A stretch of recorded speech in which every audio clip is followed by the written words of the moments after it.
Saat ini semua negara di dunia sedang menghadapi goncangan, kita sitir perang di mana-mana, akan tetapi saya lihat Pak Prabowo memiliki keyakinan yang cukup luar biasa. Kenapa? Kita itu punya cukup modal untuk bangkit kembali. Menurut Pak Prabowo, kita memiliki geografi strategis serta sumber daya alam yang sangat besar serta bonus demografi kita. Akan tetapi, yang menjadi masalah utama itu tidak memiliki tata kelola yang memadai. Inilah yang kemudian dipenetrasikan oleh Pak Prabowo. Selama tata kelola ini diperbaiki, maka kita tidak perlu takut lagi terkait dengan tekanan ekonomi apapun. Kalau kita melihat dari pondasi, ini cukup berbeda dengan situasi 98. Cara sederhana untuk mendeteksi apakah situasi Indonesia saat ini sudah begitu parah. Coba Mas Andi sekarang pergi ke SPBU. Apakah ada antrian di sana? Tidak ada orang kemudian betul-betul kesulitan untuk mendapatkan bahan-bahan pokok makanan sehari-hari. Ternyata secara fundamental dengan rute Pak Prabowo yang menggelontorkan program masif ke area piramida bawah, saya malah punya postulat tersendiri. Saat ini sejatinya Pak Prabowo memang punya rute yang agak berbeda dibandingkan presiden-presiden terdahulu terkait dengan pengelolaan arah kebijakan ekonomi negara. Niat tulus dan niat baik Pak Prabowo terkait dengan bagaimana kebocoran ini bisa ditutup yang setiap tahun nanti mudah-mudahan 2,6 kuadriliun rupiah ini bisa kembali ke pangkuan negara. Sehingga keleluasaan untuk postur APBN kita, pengelolaan dalam sektor pembangunan sosial ekonomi politiknya semakin lebih memadai. Dan ini tentu semua saya berharap kembali bisa mengembalikan psikologi pasar dan kepercayaan masyarakat Indonesia terhadap negara. Tapi Mas Andi, saya sangat yakin ini bukan tanpa risiko. Mudah-mudahan Pak Prabowo mampu untuk menghadapi serangan-serangan yang akan datang secara bertubi-tubi, Mas Andi. Terima kasih telah berkenan singgah di channel ini ya. Jangan lupa tekan tombol subscribe dan nyalakan lonceng notifikasinya. Selamat menyimak.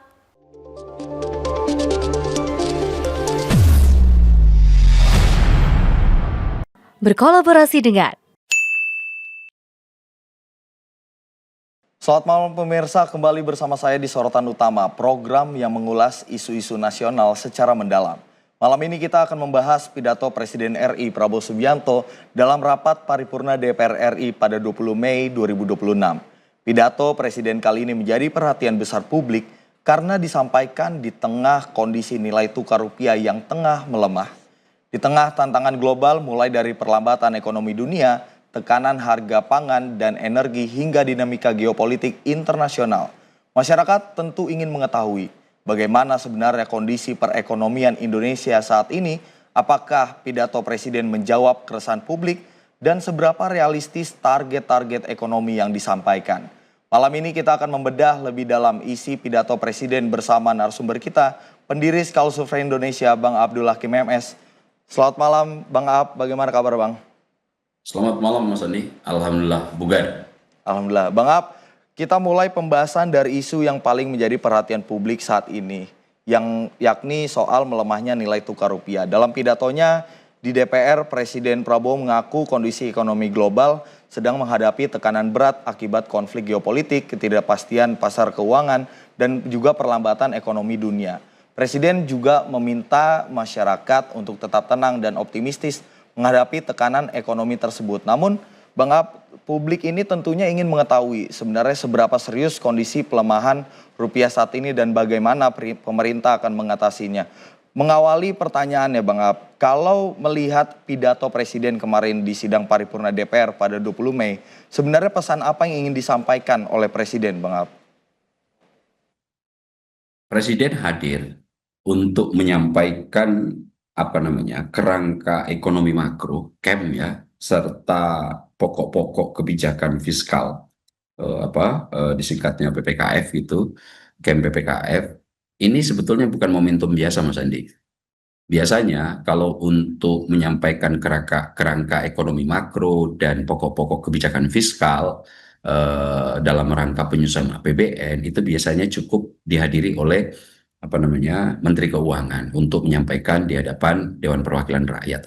Akan tetapi di tengah situasi yang kalau kita rujuk terhadap pernyataan Pak Prabowo dalam pidato, dalam situasi global yang tidak menentu, arah ekonomi dunia yang penuh ketidakpastian, dan juga soal bagaimana situasi domestik juga sedang dalam situasi yang dipandang sebagian ekonom tidak baik-baik saja, maka untuk kemudian memberikan dampak psikis menenangkan situasi yang ada, khususnya terhadap seluruh masyarakat Indonesia, Pak Prabowo mengaku, maka sudah selayaknya Presiden Prabowo Subianto untuk hadir menerangkan kerangka ekonomi makro seperti apa Indonesia di 2027 dan juga bagaimana pokok-pokok kebijakan fiskal di 2027 yang akan coba dijelajahi oleh Indonesia di bawah pemerintahan Pak Prabowo.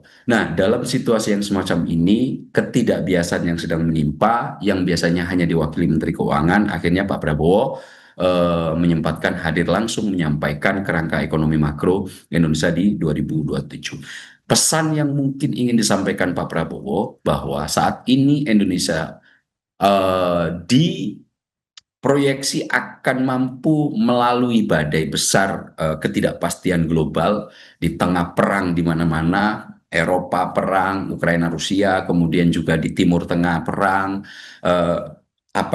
gejalanya juga akan merembet ke wilayah Asia begitu. Dan dalam situasi yang semacam ini tentu konfirmitas atau keteguhan seorang pemimpin untuk mencoba memandu dan menjadi nahkoda yang mengarahkan semua kerangka makroekonomi serta kebijakan fiskal di 2027 tentu akan ditunggu-tunggu.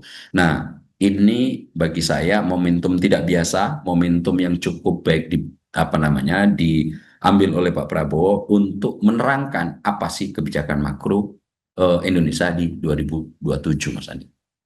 Ini kalau berbicara, Presiden juga menekankan soal stabilitas ekonomi dan optimisme pertumbuhan ekonomi. Apakah optimisme ini juga didukung dengan data ekonomi yang saat ini tengah Indonesia alami, Bang Ab? Ya, kemarin tuh saya mencatat ya, Pak Prabowo menyampaikan dalam asumsi dasar ekonomi makro di 2027, beberapa variabel sudah dikemukakan oleh Pak Prabowo. Misalnya, pertumbuhan ekonomi itu akan dicanangkan tumbuh di 5,6% sampai 6,5%. Kita tahu Mas Andi, di kuartal pertama 2026 pertumbuhan ekonomi kita sudah di angka 5,61%. Nah, nanti untuk target asumsi dasar ekonomi makro di 2027 diasumsikan nanti pertumbuhan ekonomi akan digenjot naik di angka 5,8% sampai 6,58%. Itu dalam konteks pertumbuhan ekonomi. Di inflasi akan coba terus dijaga di 1, sampai 3,5%. Kemudian saya baca juga disampaikan Pak Prabowo suku bunga SBN 10 tahun itu nanti akan ada di rentang 6,5 sampai 7,3%. Dan ini yang cukup menarik Mas Andi, untuk nilai tukar rupiah terhadap US dollar akan dipakai asumsi dasar kerangka ekonomi makro di 2027 itu di 16.800 sampai 17.500. Inilah nanti yang coba akan dibuat stabil nilai tukar rupiah terhadap US dollar itu ada di kisaran angka 16.800 dan sampai 17.500. Kemudian Pak Prabowo juga untuk harga minyak patokannya ada di angka 70 sampai 95 US dollar per barel dan akan mencoba mentarget lifting crude oil atau minyak mentah kita dalam sekitar 602 sampai 615.000 US dollar per hari. Kita tahu kebutuhan minyak kita itu sekitar 1 juta sampai 1,5 juta per hari. Saat ini crude kita yang bisa di lifting dari internal domestik sekitar angkanya 605 sampai 615 ribu barel per hari.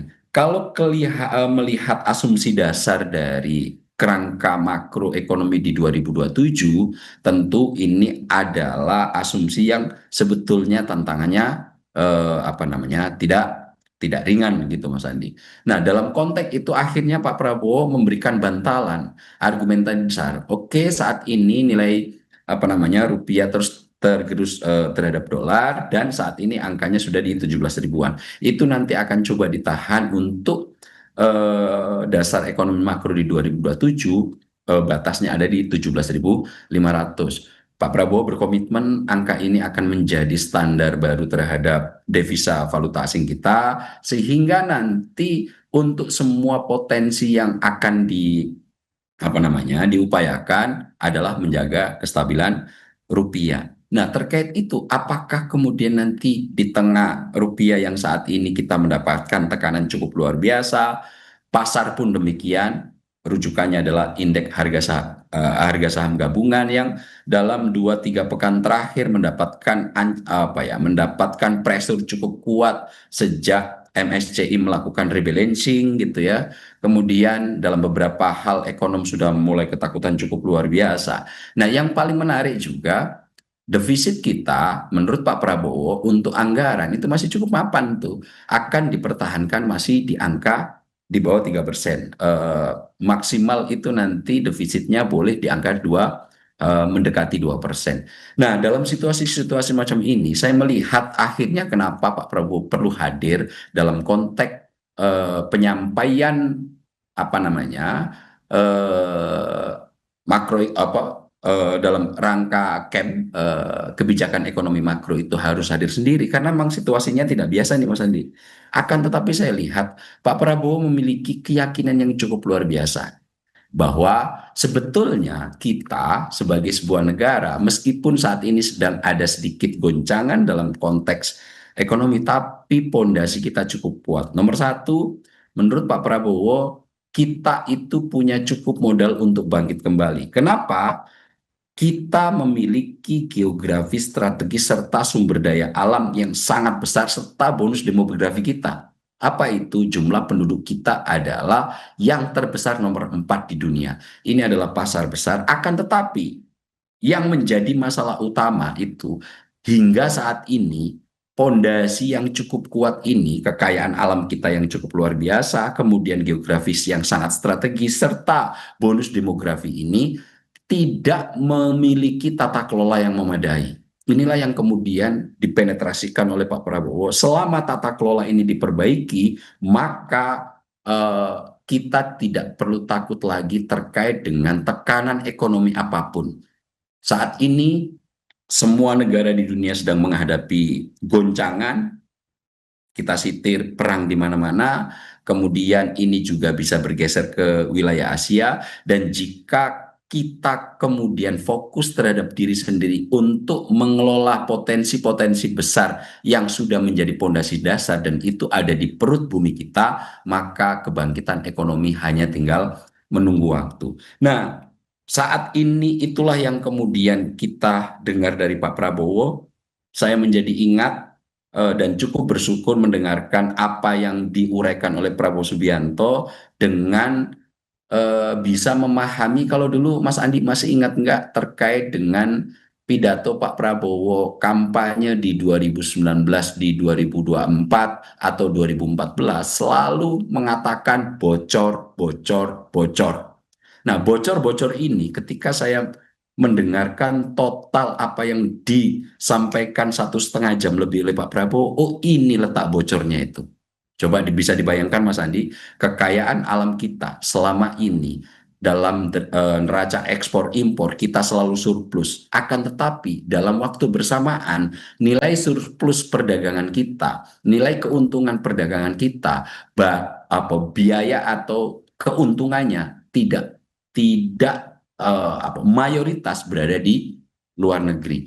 Nah, yang semacam ini bagi saya sangat bisa memahami kenapa kemudian Pak Prabowo punya optimisme yang berlebih. Nanti mungkin akan saya uraikan bagaimana Pak Prabowo kemudian bisa menunjukkan kepada kita semua melalui pidato kemarin kekayaan alam yang betul-betul cukup luar biasa dimiliki Indonesia selama ini dimaling dalam tanda kutip oleh pengusaha nakal, dirampas oleh negara-negara lain dengan cara manipulasi yang cukup luar biasa. Metodenya apa? ada metode namanya under invoicing, ada metode namanya transfer pricing, ada under accounting, dan yang lebih sarkas lagi melalui penyelundupan. Dan ini diurai dengan data yang cukup vulgar oleh Prabowo Subianto, sehingga disinilah ternyata letak kebocoran yang sebenar-benarnya, dan ini akhirnya kita mendapatkan uraian secara komprehensif dari Presiden Prabowo Subianto, Mas Andi. Bang Ab, artinya kalau berbicara soal apa yang disampaikan oleh Presiden Prabowo Subianto di DPR kemarin, ini kan secara yang disampaikan oleh Presiden adalah soal daya tahan ekonomi Indonesia di tengah ketidakpastian global. Ini walaupun di tengah tekanan, tapi masih terhitung cukup kuat seperti itu Bang Ab, secara fundamental perekonomian di Indonesia. Tapi kalau berbicara soal kepanikan yang dialami oleh masyarakat, ini kan juga terorganisir oleh banyaknya konten-konten di sosial media yang menggaungkan soal Indonesia sedang tidak baik-baik saja ataupun rupiahnya lagi anjlok, ini bisa ada potensi seperti Krismon tahun 98. Sebenarnya kalau apa yang disampaikan oleh Presiden pada saat pidato kemarin Bang Ab, apakah pemerintah saat ini memiliki instrumen yang cukup kuat untuk menahan dari pelemahan yang dialami oleh rupiah Bang Ab? Mas Andi, untuk menjawab ini sederhana. Coba Mas Andi sekarang pergi ke SPBU. Apakah ada antrian di sana? Apakah ada yang mengantri sembako? Apakah ada yang tidak terdistribusi beras? Apakah ada yang kekurangan makanan secara berlebih? Jadi Mas Andi, kalau kita melihat dari pondasi, ini cukup berbeda dengan situasi 98. Cara sederhana untuk kita bisa mendeteksi apakah situasi Indonesia saat ini sudah begitu parah. Saya melihat Mas Andi ya, secara real ekonomi yang ada di bawah, yang ada di sekeliling saya, warung kelontong masih laku. Tidak ada antrian BBM yang ada di SPBU. Tidak ada orang kemudian betul-betul kesulitan untuk kesulitan untuk mendapatkan bahan-bahan pokok makanan sehari-hari. Ternyata secara fundamen dengan rute Pak Prabowo yang menggelontorkan program masif ke area piramida bawah, ini ternyata situasinya cukup membuat fondasi ekonomi retail kita cukup mapan, sehingga yang kemudian kita lihat di media sosial, saya malah punya postulat tersendiri. Saat ini sejatinya Pak Prabowo memang punya rute yang agak berbeda dibandingkan presiden-presiden terdahulu terkait dengan pengelolaan arah kebijakan ekonomi negara. Sering kita diskusikan Mas Andi bahwa ada shifting yang cukup ada pergeseran yang cukup besar yang dilakukan oleh Prabowo Subianto jika kita bandingkan dengan presiden-presiden sebelumnya. Dan hal ini tentu akan cukup mengganggu bagi mereka kalangan-kalangan yang saat ini memang tidak mendapatkan keuntungan besar dari kebijakan-kebijakan Prabowo Subianto.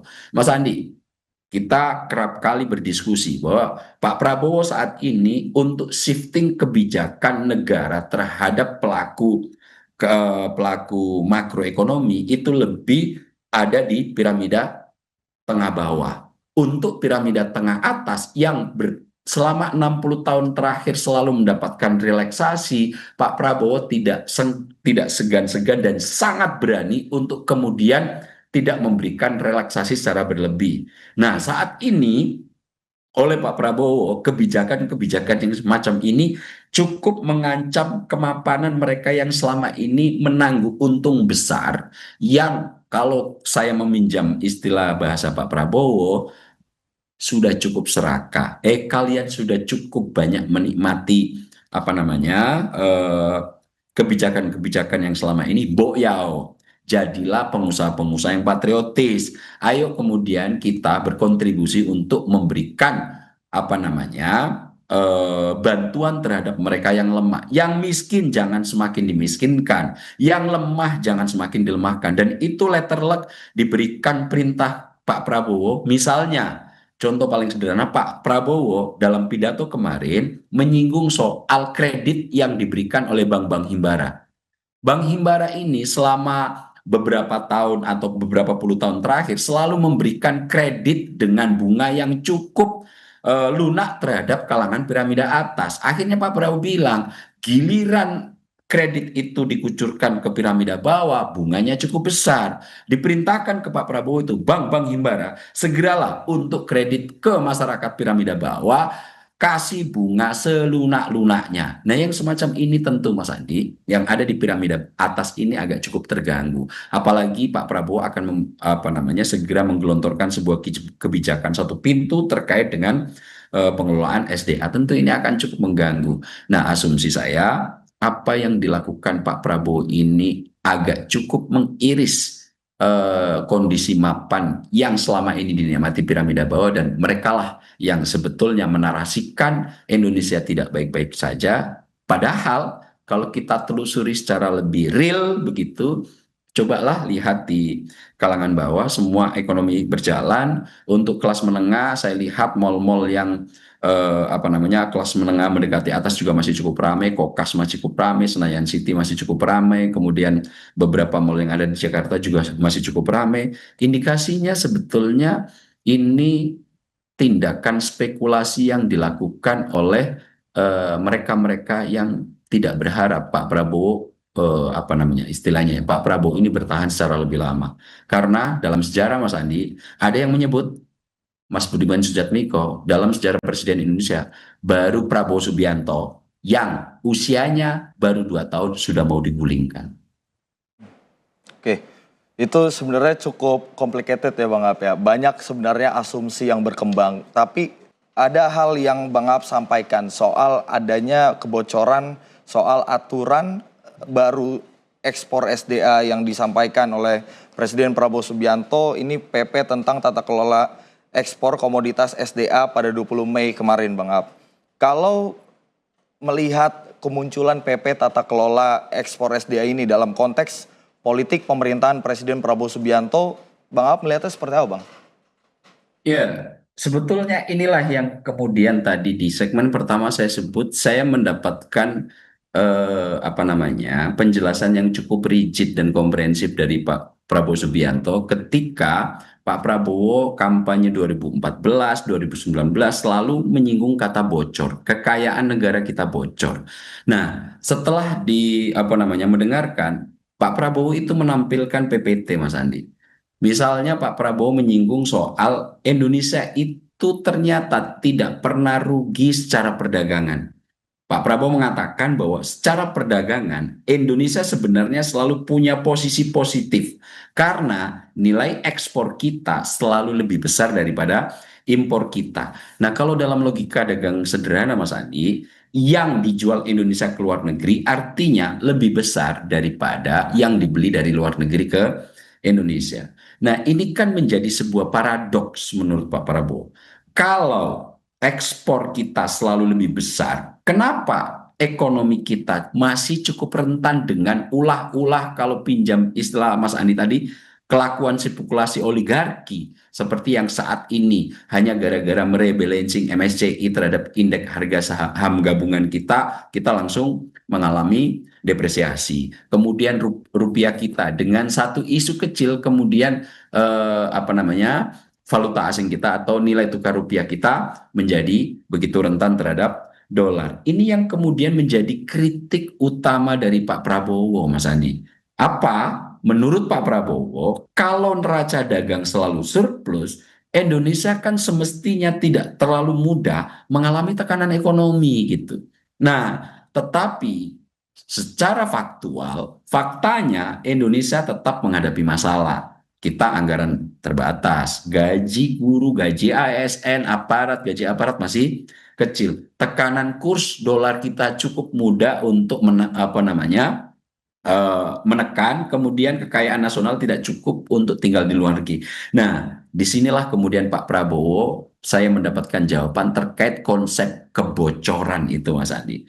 Pak Prabowo menggunakan istilah kebocoran ini dengan outflow of national wealth. Artinya kekayaan nasional yang hasilnya itu mengalir keluar, bukan di dalam negeri. Yaitu keuntungan ekonomi Indonesia itu terus dinikmati bangsa asing, istilahnya Pak Prabowo. Nah, dalam pidato itu Pak Prabowo kemudian menampilkan slide PowerPoint terkait dengan data 22 tahun terakhir Mas Andi, ternyata keuntungan ekspor kita itu mencapai 436 miliar US dollar. Dan apa yang terjadi Mas Andi? Ternyata outflow of national wealth-nya itu mencapai 343 miliar US dollar. Mas Andi, kalau keuntungan ekspor kita itu di angka 436 miliar, kemudian dikurangi 343 miliar, itu langsung letter disampaikan Pak Prabowo dalam pidatonya. Berarti dari nilai keuntungan itu 90 sekian miliar US dollar lebih yang hanya tinggal di Indonesia. Nah, inilah yang disebut sebagai kebocoran kekayaan alam kita oleh Pak Prabowo yang terus disuarakan dalam kampanye 2014, kampanye 2019 yang waktu itu menjadi olok-olokan Mas Andi. Bocor oleh kompetitor yang padahal ternyata apa yang diucapkan oleh Pak Prabowo Subianto sangat substansial. Nah, dengan nilai yang eh, surplus perdagangan ekspor kita dibanding impor kita yang ternyata tinggal di Indonesia hanya setara 92-93 miliar US dollar dari 436 US dollar. Maksudnya. Ini kan nilai yang gila-gilaan. Itu kenapa kemudian saya bisa memahami akhirnya Pak Prabowo memilih mengembalikan pengelolaan ekonomi ke ekonomi jalan tengah. Bahasa Pak Prabowo ekonomi Pancasila. Apa itu? Pak Prabowo menyebut pasal 33 Undang-Undang Dasar terkait cabang-cabang produksi yang menguasai hajat hidup orang banyak harus dikelola oleh negara dan dimanfaatkan sebesar-besarnya untuk kepentingan rakyat. Dan Mas Andi, seandainya ini kebocoran bisa ditutup, Pak Prabowo menyampaikan potensi devisa atau hasil yang bisa diperoleh itu per tahun 150 miliar US dollar. Itu menurut Pak Prabowo. Jika kebocoran-kebocoran sumber daya alam kita yang dilakukan melalui metode under invoicing. Under invoicing itu kayak begini Mas Andi. Mas Andi pernah beli rumah? Beli rumah biasanya ternyata penjual yang membeli rumah ini itu harganya misalnya 1 miliar gitu atau 100 juta gitu ya. Nah, biasanya pembeli itu akan membelikan ini butuh pencatatan-pencatatan secara rigid untuk ngitung pajaknya kan. Nah, kadang-kadang untuk Mas Andi agar pajaknya lebih murah, Mas Andi pakai 2 penagihan ke tuan rumah, ke penjualnya itu Mas Andi bayar total misalnya 1 miliar, tapi nanti dalam pencatatan harga jual beli rumah di AJB-nya dibilang itu harganya cuma 500 juta. Buat apa?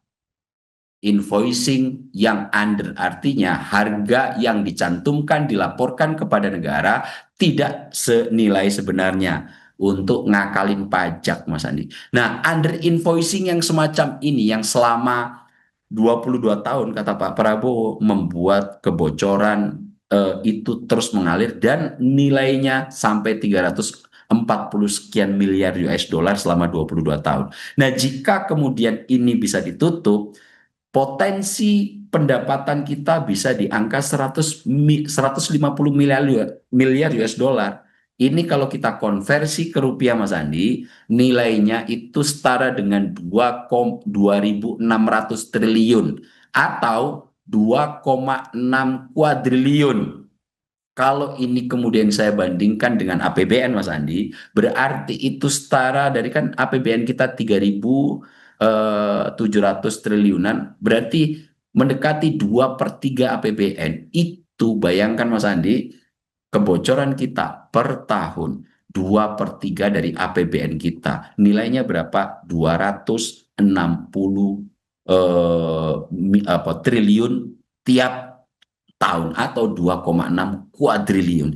Ini kan angka yang cukup besar. Saya akhirnya bisa memahami kenapa Pak Prabowo selalu menyuarakan bocor ini secara terus-menerus. Dan ketika kuasa sudah di tangan Pak Prabowo, akhirnya saya mendapatkan penjelasan. Dan Pak Prabowo saat ini cukup berani. Meskipun saya sangat yakin risiko tantangan politiknya sangat tinggi, untuk kemudian pengelolaannya akan diarahkan kepada satu pintu.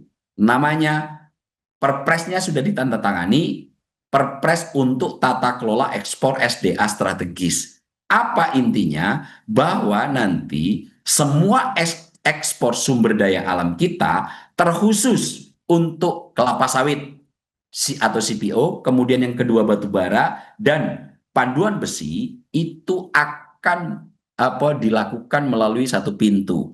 Nanti per 1 Juni akan ada masa transisi sampai nanti awal tahun 2027. Selama ini praktik ini hanya dilakukan antara satu perusahaan dengan perusahaan yang lain, yang dalam prakteknya mereka menggunakan transfer pricing, Mas Andi. Apa itu transfer pricing? Jadi kadang-kadang holding sebuah perusahaan itu punya anak perusahaan di negara A, di negara B, yang nanti di Indonesia akan dijual ke perusahaan yang ada di negara A, yang nanti pajaknya lebih rendah dari yang lebih tinggi ini. Nanti dia akan transfer pricing karena ini anak perusahaannya sendiri, dia bisa jual lebih murah tuh Mas Andi. Nah, ternyata di negara yang pajaknya tinggi ini nanti kemudian dijual lagi dalam bentuk olahan jadi di negara yang nanti pajaknya lebih rendah. Akhirnya apa? Ketika nanti di negara A ini pajaknya tinggi untuk bahan olahan dan lain-lain, dari Indonesia dijual ke sini, ketika dari perusahaan ini dijual ke sini, keuntungannya jauh lebih besar. Kenapa? Di negara tersebut pajaknya jauh lebih rendah. Nah, ini yang disebut sebagai transfer pricing.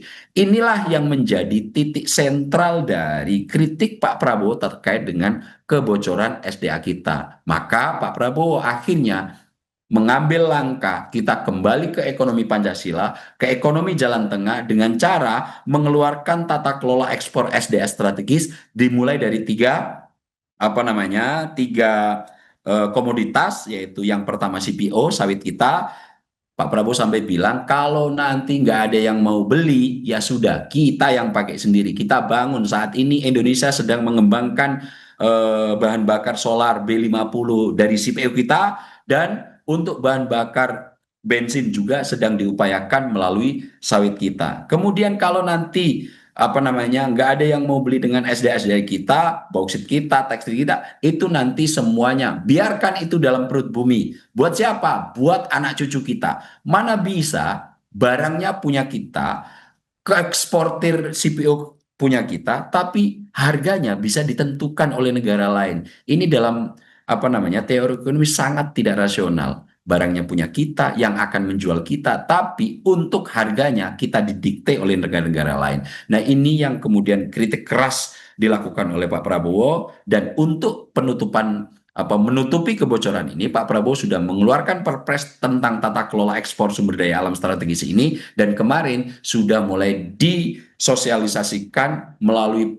Pak Prabowo langsung, yang disampaikan dalam forum DPR dalam sidang paripurna. Dan inilah ternyata konsep kebocoran-kebocoran yang dari tahun 2014 itu terus disuarakan Pak Prabowo, dan saat ini Pak Prabowo mengambil ekonomi jalan tengah, negara harus intervensi, negara harus hadir terhadap yang menyangkut komoditas mempengaruhi hajat hidup orang banyak, dan saat ini Pak Prabowo telah mulai.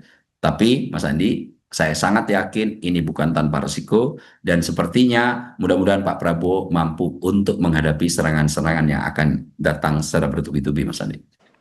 Tentunya kalau kita melihat apa yang dimaksud atau kebijakan yang tanda kutip menjadi gebrakan Presiden Prabowo Subianto, ini sebenarnya semuanya beresiko untuk individual bagi pribadinya seorang presiden, Bang Ab. Karena serangannya yang kita sering bahas adalah kebijakan yang menguntungkan negara, kebijakan yang menguntungkan masyarakat, ini selalu berpotensi ada serangan-serangan tanda kutip oligarki yang kita menduga selama ini ada di belakang layar nih, yang menciptakan semua kericuhan, semua kegaduhan di sosial media seperti itu. Kalau melihat skema yang soal peraturan presiden untuk menyelamatkan sumber daya alam ini, Bang Ab. Skema ini adalah untuk memperkuat pengawasan ekspor dan memastikan keuntungan SDA ini lebih banyak itu masuk ke dalam negeri. Kalau saya bisa berasumsi, Bang Ab, ini adalah sebuah bentuk kembalinya negara ke dalam perekonomian nasional, Bang Ab. Lagi-lagi ini ada instrumen pimpinan lembaga negara. Lagi-lagi pimpinan DPR, Sufmi Dasko Ahmad, kembali melakukan gebrakan di tengah rupiah yang saat ini lagi melemah, Bang Ab. Sidak dilakukan ke Bursa Efek Indonesia. Langkah sidak seperti ini sebenarnya membantu untuk menenangkan pasar atau justru malah ada memicu kepanikan, Bang Ab? Lagi-lagi Mas Andi ya, saya cukup bahagia dua lembaga pemerintahan dalam arti luas. Kalau kita mengartikan pemerintahan dalam arti sempit kan hanya eksekutif yang dipimpin oleh Prabowo Subianto, tapi kalau dalam arti luas maka ada eksekutif, yudikatif, dan legislatif. Nah, dua di antara tiga lembaga dalam arti luas pemerintahan ini cukup sinergis ketika ada kejadian tertentu, kemudian berkolaborasi untuk segera menaikkan atau menenangkan secara psikologis dalam situasi-situasi yang sedang dihadapi. Kita tahu misalnya kemarin kita telah membahas tentang kecelakaan kereta, perlintasan sebidang, dua institusi yang berbeda di mana legislatif melalui Bang Dasko kemudian melaporkan hal ini kepada Prabowo Subianto untuk agar persoalan-persoalan yang menjadi pemantiknya apa, persoalan dasarnya apa, dan itu akhirnya dicarikan solusi. Pembiayaannya yang awalnya dari Pemda, kemudian pemerintah pusat intervensi untuk membantu Pemda-Pemda secara langsung untuk membetulkan perlintasan kereta. Nah, dalam konteks dalam situasi ketidakpastian global, dalam situasi ekonomi yang akhirnya merembet juga ke Indonesia, yang juga ini sebetulnya dialami oleh banyak negara, termasuk tetangga-tetangga kita, Vietnam dan lain-lainnya, Malaysia, kemudian Singapura mendapatkan tekanan paling luar biasa dalam keadaan ketidakpastian global ini. Ini kan semua tentu harus ada penanganan dan harus dihadapi. Makanya Pak Prabowo mengatakan kita harus berani. Jangan lagi kita didikte, jangan lagi kemudian kita inferior, kita tidak perlu terlalu sungkan terhadap negara-negara yang selama ini menasehati kita, akan tetapi tidak pernah kemudian menjalankan nasihat yang diberikan kita di negaranya. Nah, dalam saat bersamaan, secara psikologis, tentu situasi yang dihadapi oleh Indonesia ini perlu mendapatkan penanganan serius dari berbagai macam stakeholder. Di eksekutif, Pak Prabowo telah menerangkan di sidang paripurna yang itu bisa kita dengar dan kita saksikan bersama oleh seluruh masyarakat Indonesia di berbagai macam pelosok. Di sisi lain, lembaga DPR melalui pimpinan DPR dalam konteks ini Bang Dasko akhirnya mengunjungi Bursa Efek Jakarta untuk melihat hantaman rebalancing yang dilakukan oleh MSCI, apakah kemudian di Bursa Efek Indonesia ini telah menemukan langkah-langkahnya. Dan akhirnya setelah diskusi, waktu itu Bang Dasko bersama dengan Kepala OJK, kemudian dengan Kepala Danantara atau Ketua Danantara Pak Rosan, kemudian Bang Dasko memberikan statement bahwa ternyata setelah diamati ini semua karena memang ada rebalancing dan situasinya transisi yang kemudian mungkin nanti menurut Bang Dasko setelah 29 Mei akan bisa diatasi karena prosesnya penanganannya tentu butuh tahap-tahap tertentu. Bang Dasko dalam keterangan setelah melakukan kunjungan ke Bursa Efek Indonesia, dalam keterangannya kita lihat nanti bagaimana situasi indeks harga saham gabungan kita setelah 29 Mei. Ketika Bang Dasko setelah melakukan kunjungan, memang untuk indeks harga saham gabungan kita masih tertekan dan mengalami penurunan, akan tetapi kita cukup lihat nanti langkah-langkah yang telah dipersiapkan oleh stakeholder di Bursa Efek Indonesia setelah 29. Nah, coba nanti akan kita lihat setelah tanggal 29 Mei apa yang akan terjadi dengan pengelolaan yang dilakukan oleh pengurus-pengurus di Bursa Efek Indonesia. Nah, hal-hal yang semacam ini pada saat bersamaan dan tidak berselang lama, Bang Dasko mengatakan juga bahwa yang akan menyampaikan kerangka ekonomi makro 2027 dan pokok-pokok kebijakan fiskal 2027 di sidang paripurna langsung disampaikan oleh Presiden Prabowo Subianto. Dan akhirnya apa yang dikemukakan oleh Bang Dasko terafirmasi kemarin dalam kerangka sekaligus memperingati Hari Kebangkitan Nasional. Pak Prabowo tampil langsung di tengah situasi ketidakpastian global di mana semua negara sedang terhantam krisis ekonomi di negaranya masing-masing, tidak hanya kita. Maka pada saat itulah pemimpin nahkoda tampil di depan publik menjelaskan arah yang lebih detail, yang lebih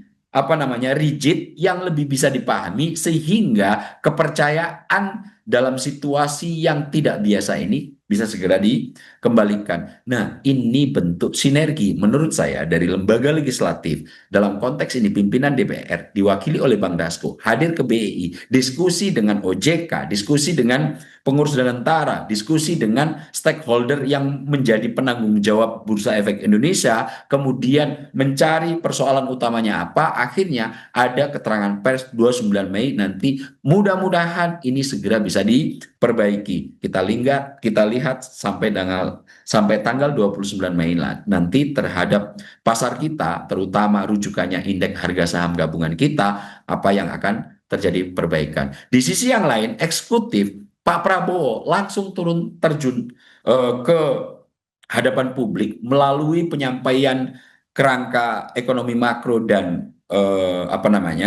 kebijakan pokok-pokok kebijakan fiskal, menerangkan bahwa di tengah situasi ini kita masih harus optimis. Kenapa? Karena ternyata kita punya akar-akar pondasi ekonomi yang cukup kuat, sebagaimana yang telah kita diskusikan tadi di awal, Mas Andi. Kenapa kita mampu untuk bangkit? SDA kita banyak.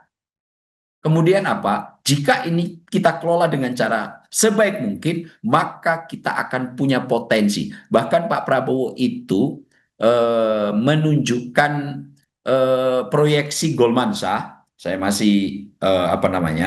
masih ingat bahwa Indonesia akan diproyeksi pada tahun 2050 akan menjadi negara ekonom terbesar nomor 3 di dunia, Mas Andi. Nah, ini bentuk keseriusan, akan tetapi ada syaratnya. Tata kelola, birokrasi harus segera diperbaiki.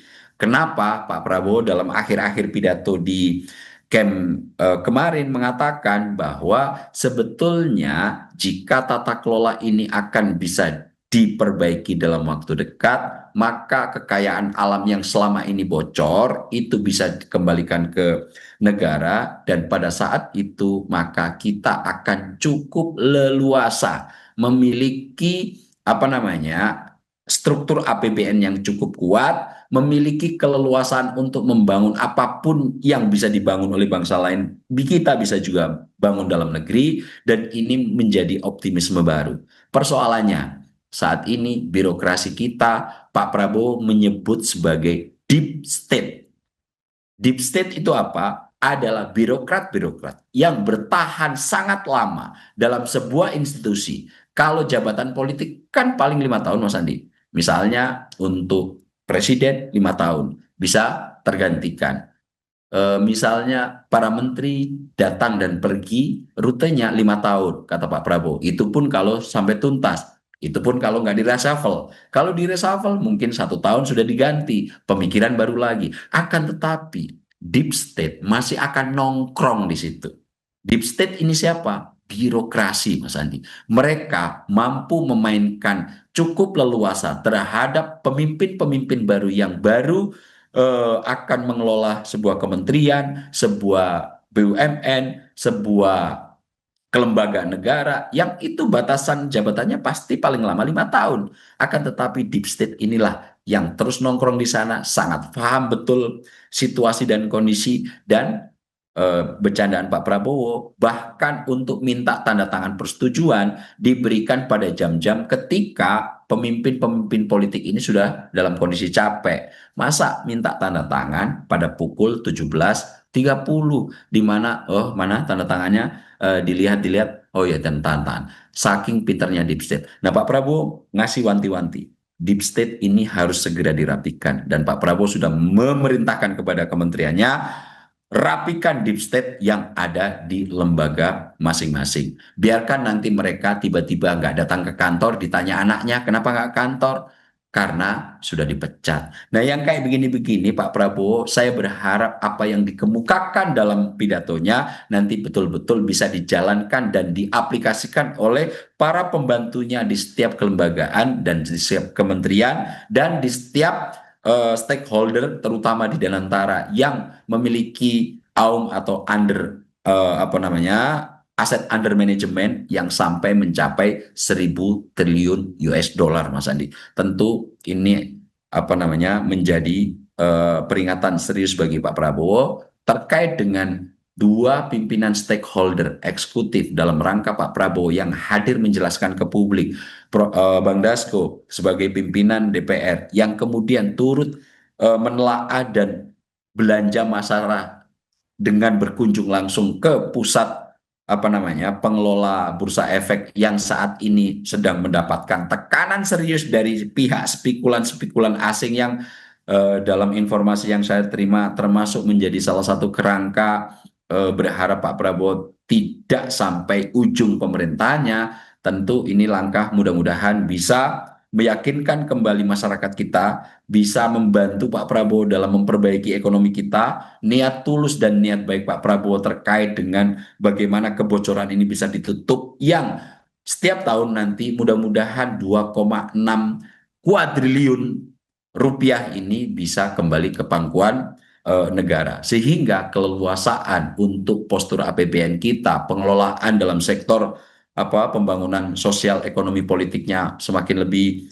memadai, dan ini tentu semua saya berharap kembali bisa mengembalikan psikologi pasar dan kepercayaan masyarakat Indonesia terhadap negara. Karena saat ini Pak Prabowo telah memilih bahwa pergeseran kita tidak ada lagi di kutub liberalisme kapitalisme, tapi kita dalam pembangunan ekonomi bergeser ke tengah. Ekonomi Pancasila, ekonomi kerakyatan, ekonomi gotong royong, incorporate. Nah, disinilah poin penting kehadiran tokoh-tokoh piramida paling atas terkait dengan lembaga eksekutif, yudikatif. Semoga ini bisa mengembalikan atau setidaknya pemerintah serius menangani situasi yang sedang berlangsung. Baik Bang Ab, tadi penjelasannya sangat detail bagaimana peran dari dua pimpinan lembaga ini, eksekutif dan legislatifnya terutama. Ini ada kombinasi yang sangat apik yang sering sekali kita bahas, ada di eksekutif Presiden Prabowo Subianto, dan legislatif yang sering kali muncul turun ke permukaan adalah pimpinan DPR RI Sufmi Dasko Ahmad. Bang Ab, mudah-mudahan apa yang dilakukan kemudian mulai dari simbol kemudian gestur yang dilakukan oleh Presiden Prabowo Subianto dan pimpinan DPR Dasko ini dapat menenangkan atau bahkan menarik lagi kepercayaan investor untuk kembali memperbaiki bagaimana rupiah kita kembali menguat kembali di masa yang akan datang. Bang Ab, sekali lagi terima kasih banyak sudah mau berbincang, detail sekali penjelasannya. Terima kasih banyak Bang Ab, salam sehat. Terima kasih Mas Andi. Pemirsa, kondisi ekonomi memang selalu bergerak dinamis. Namun satu hal yang paling menentukan adalah kepercayaan. Kepercayaan bahwa negara mampu menjaga stabilitas, kepercayaan bahwa para pemangku kebijakan bekerja dengan tenang, terukur, dan terkoordinasi. Pidato Presiden dalam rapat paripurna DPR RI bukan hanya menjadi agenda seremonial kenegaraan. Di dalamnya terdapat arah kebijakan, target pembangunan, sekaligus harapan besar pemerintah terhadap masa depan Indonesia. Kita semua tentu berharap sinergi antar pemerintah, DPR, dan seluruh elemen bangsa dapat benar-benar menghasilkan perubahan yang konkret bagi masyarakat. Saya Andi Muhammad Rezaldi beserta kru yang bertugas pamit undur diri. Selamat malam, sampai jumpa.